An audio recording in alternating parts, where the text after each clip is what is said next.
Aujourd'hui, dans cette vidéo, il y aura une lecture chuchotée, puisque je sais que vous êtes nombreux à aimer ça, et que beaucoup d'entre vous m'ont dit que ma voix chuchotée leur manquait dans mes vidéos.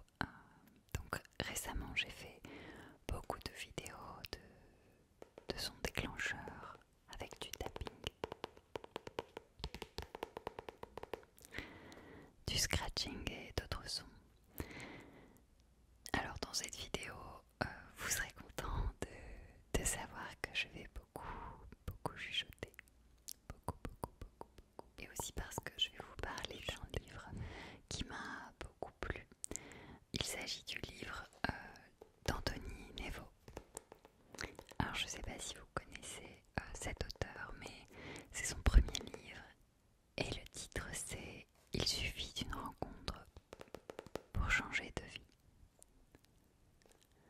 Je pense vous en avoir déjà parlé dans mes stories Instagram, mais je le redis ici. J'adore vraiment les livres sur le développement personnel, la psychologie, le coaching de vie et le bien-être. Pour moi, c'est vraiment enrichissant comme livre. Je trouve de découvrir le vécu des auteurs et d'apprendre des choses en plus sur la vie à travers le récit.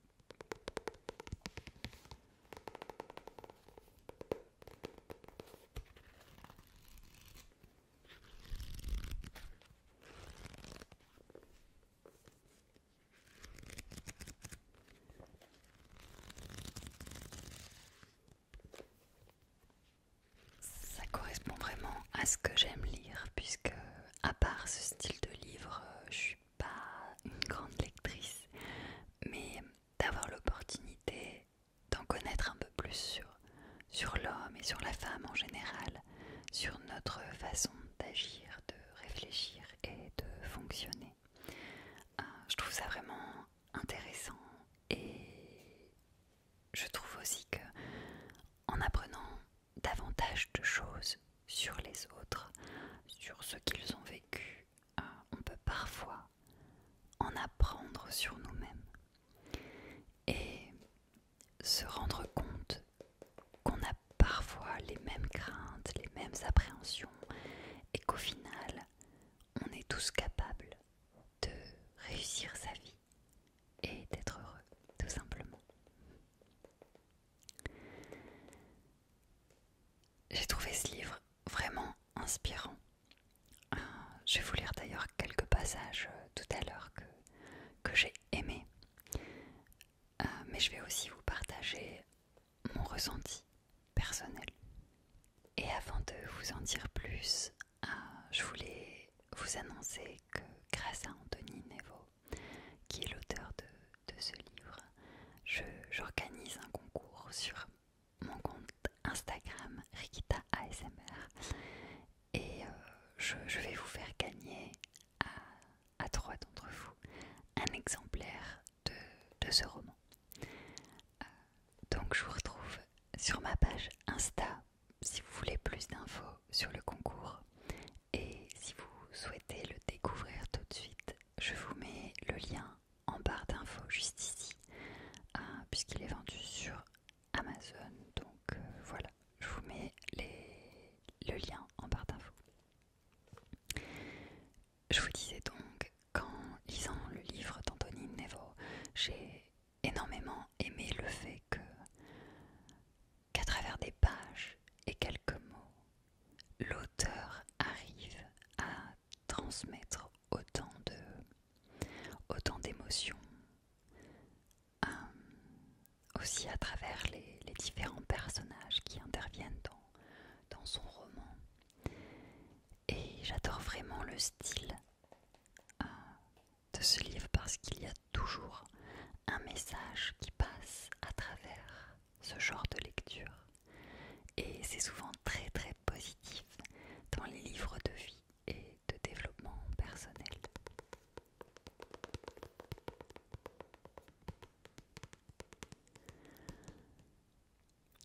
Anthony Nevo a vraiment un parcours assez atypique, puisqu'à la base base, il sortait d'une adolescence qui était compliquée, avec plusieurs dépressions, des problèmes de drogue, d'alcool, et aussi une phobie sociale. Mais en fait, ce qui va changer sa vie, c'est vraiment la découverte du développement personnel. Il va se lancer dans l'entrepreneuriat à l'âge de 22 ans. Et récemment, il a vécu 2 ans de voyage en solitaire à travers le monde, en changeant de pays tous les mois. Et en quelques années, il a connu une évolution assez incroyable, tant au niveau personnel qu'au niveau professionnel. Et c'est ça qui me semble vraiment intéressant dans ce livre. C'est qu'à la suite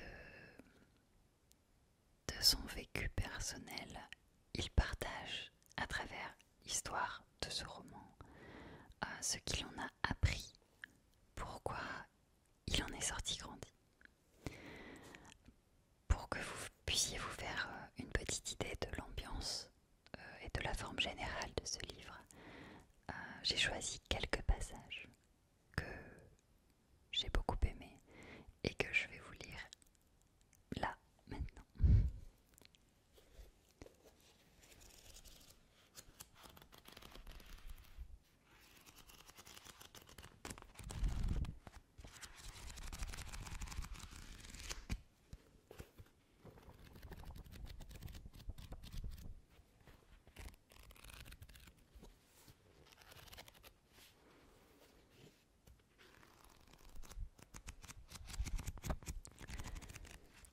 À 10 h, le lendemain, je me gare à l'entrée du parc, croise quelques joggeurs et aperçois Roger qui marche près de l'espace prévu pour les enfants. « Bonjour Roger, vous allez mieux à ce que je vois. » En pleine forme. « Je pourrais courir un marathon, me répond-il en rigolant. « Venez, on va s'asseoir, si vous voulez. » Bonne idée, ça fait plus d'1 heure que j'arpente les allées. C'est bon de vous voir, vraiment. Tu as vite changé. Pourquoi dites-vous ça? La première fois qu'on s'est rencontrés, tu m'as dit le contraire. En effet, mais je ne vous connaissais pas encore, c'est pour ça. Oui, j'étais un inconnu pour toi. Laisse-moi t'expliquer quelque chose sur ce point. Naturellement, nous tous qui peuplons cette terre n'allons pas vers l'inconnu, ce qui est plutôt logique quand on y pense.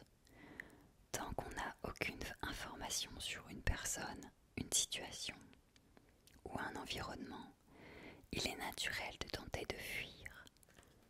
De plus, les parents apprennent souvent à leurs enfants à ne pas parler aux inconnus. Malheureusement, la majorité des gens gardent cette croyance quand ils sont adultes. Toi, Eric, tu transmettras à ton fils tout ce que tu penses être vrai, comme tes croyances et tes convictions. Ainsi, tu détermineras le monde dans lequel ton fils va grandir. Tu dois te mettre en tête que non seulement l'inconnu est bon pour toi, mais que tu dois l'embrasser, tu dois le chercher, lui courir après, le chérir et t'y confronter autant que tu peux. Ok, mais à quoi cela va-t-il me servir? Tu augmenteras non seulement tes propres capacités dans ce monde, mais aussi ton niveau de conscience, ta confiance et ton estime de soi. L'inconnu te permettra de vivre de manière incroyable. Si tu regardes les gens autour de toi, la plupart se contentent de vivre des expériences, de côtoyer des personnes ou de se rendre dans des lieux qu'ils connaissent déjà. Pourquoi, à ton avis? Parce que c'est plus simple. En effet, mais surtout plus confortable. Quand tu te confrontes à l'inconnu, tu peux être gêné parfois, embarrassé, même avoir peur. Tu peux aussi vivre des situations qui ne sont pas forcément très positives.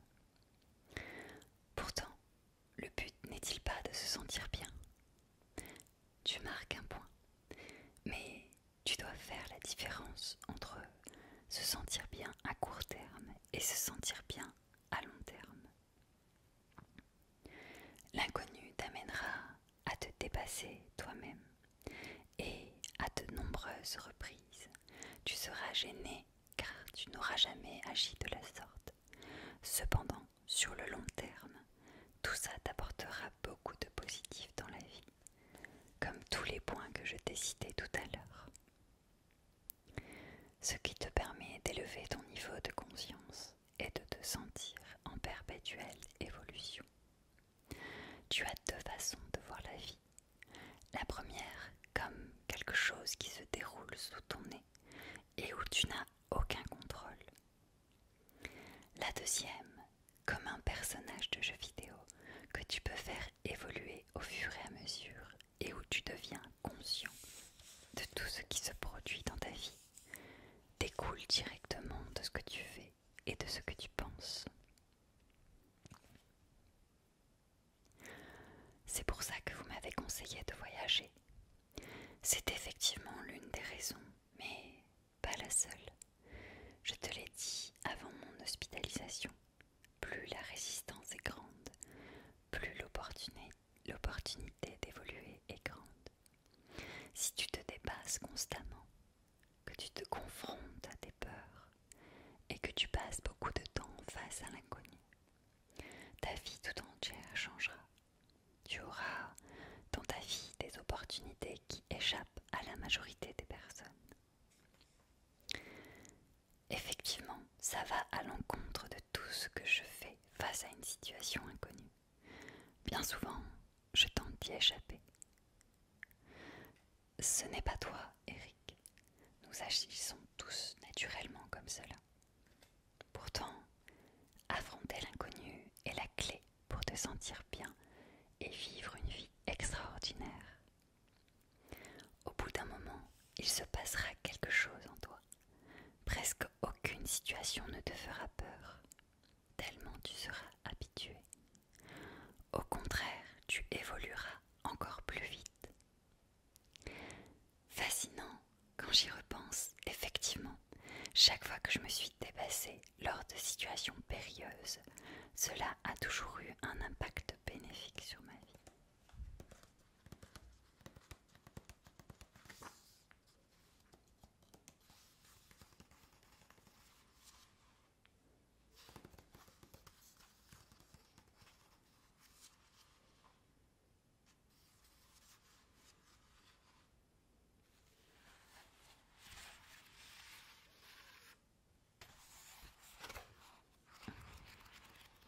Quand tu es convaincu d'une chose et que tu mets tout en œuvre pour y arriver, cette chose se réalise et tu feras des expériences cohérentes avec ce que tu penses être juste. Voici donc le moment de t'enseigner une nouvelle leçon à ajouter à ta liste. Si tu penses que c'est possible, alors la vie te donnera toujours raison. Je prends note. Vous savez, je suis toujours un peu perdue avec ce qui m'arrive avec Tania, Marc, Léo, puis cette mésaventure que je viens de vivre au Japon. C'est compliqué parfois d'ajuster nos réactions aux événements qui nous arrivent. En effet, ce n'est pas toujours évident, mais tu es sur le bon chemin, car quand tu agiras et feras des choix, tu auras le recul nécessaire. Prendre une décision à chaud est le meilleur moyen de regretter ensuite. Et c'est ce que font la plupart des gens. Quand tu prends du recul, tu as le temps de réfléchir, d'analyser la situation, de peser le pour et le contre, puis d'agir en conséquence.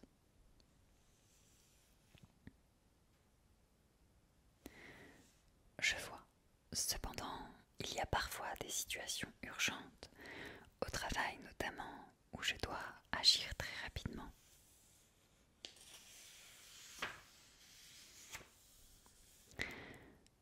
Je comprends parfaitement, mais là encore, prendre ne serait-ce que quelques minutes de recul, en parler autour de soi, puis agir en toute conscience, permettra de prendre des décisions beaucoup plus éclairées, sans regretter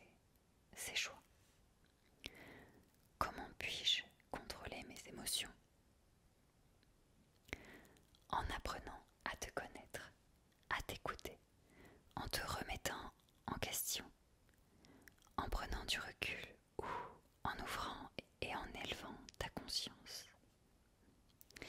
C'est précisément ce que tu fais actuellement. Tu voyages dans l'inconnu, tu apprends, tu te remets en question. Tu es dans une phase d'évolution importante. Il se peut que tu constates que tu as plus évolué ces 2 derniers mois que ces 10 dernières années. Si tu continues dans cette voie, imagine ce que tu peux devenir dans quelques années. La gestion de tes émotions évoluera elle aussi au fur et à mesure.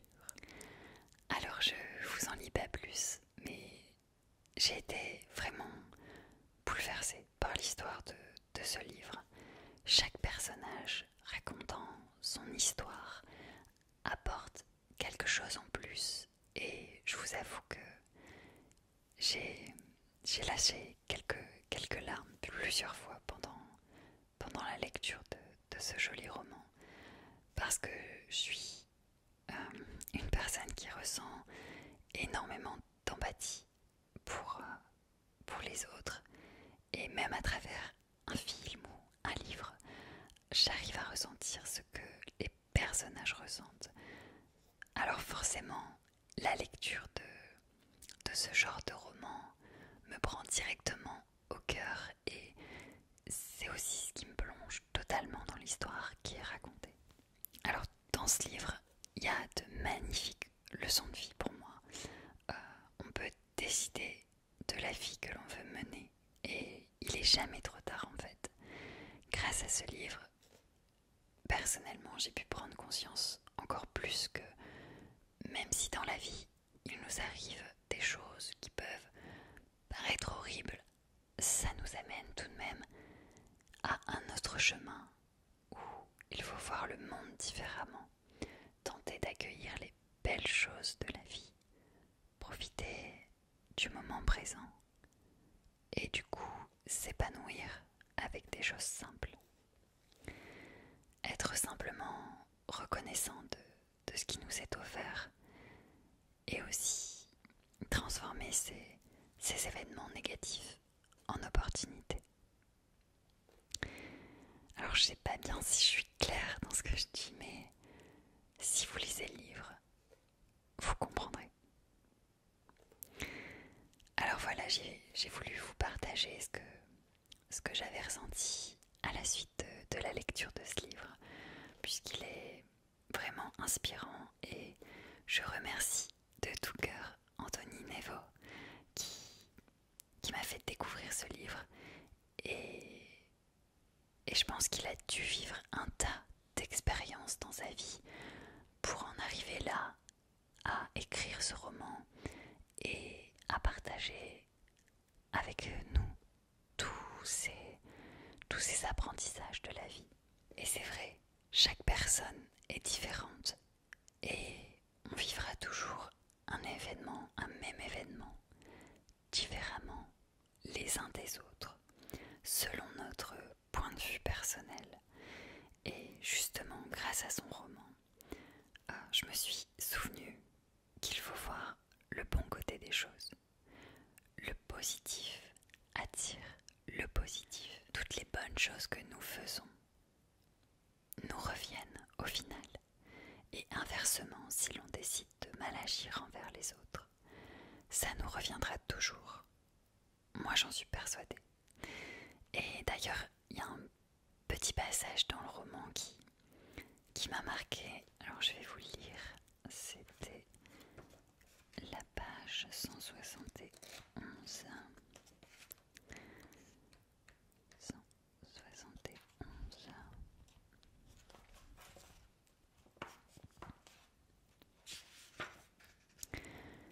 Tu ne ressentiras pas toujours les effets bénéfiques de ton action immédiatement, mais sache qu'il y a toujours un juste retour des choses. La mémoire du monde emmagasine tout ce qui se passe en bien ou en mal.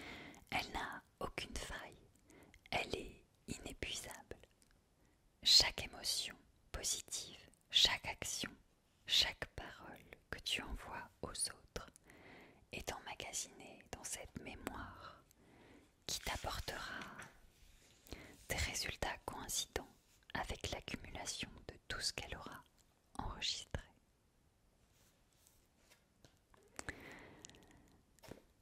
Et je trouvais vraiment ce passage très beau et en rapport avec ce que j'avais pu ressentir. J'appliquais déjà moi-même quelques leçons de vie qui ressortent dans ce roman. Il y en a en tout 18. Et du coup, j'en ai aussi appris d'autres, des nouvelles. Et je compte vraiment les mettre en pratique parce qu'elles ont beaucoup de sens pour moi. Et je suis certaine que de suivre ces leçons, ça ne pourra qu'être bénéfique dans ma vie.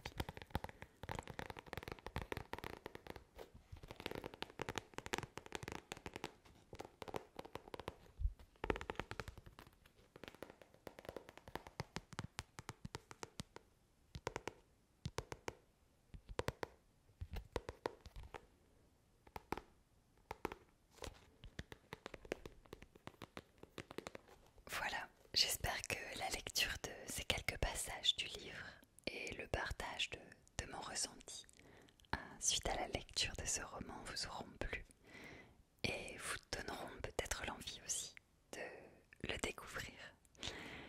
Dans tous les cas, comme je vous avais dit au tout début, je vous mets le lien du livre en barre d'infos et je suis sincèrement reconnaissante d'avoir eu l'opportunité de découvrir ce tout nouveau roman qui est vraiment rempli de bienveillance envers les autres. Alors, Anthony, si tu regardes cette vidéo, merci du fond du cœur. Et je vais terminer la vidéo par une phrase du roman qui m'a beaucoup touchée. Je vais vous la lire. Là où réside l'amour, la peur et la colère disparaissent. Là où réside l'amour, la beauté et la bonté apparaissent. Il n'y a rien de plus beau sur cette planète, rien de plus merveilleux, rien de plus simple et profond que l'amour. Chaque fois que tu ressentiras des émotions négatives, comme la colère, la tristesse ou la haine, reconnecte-toi à l'amour.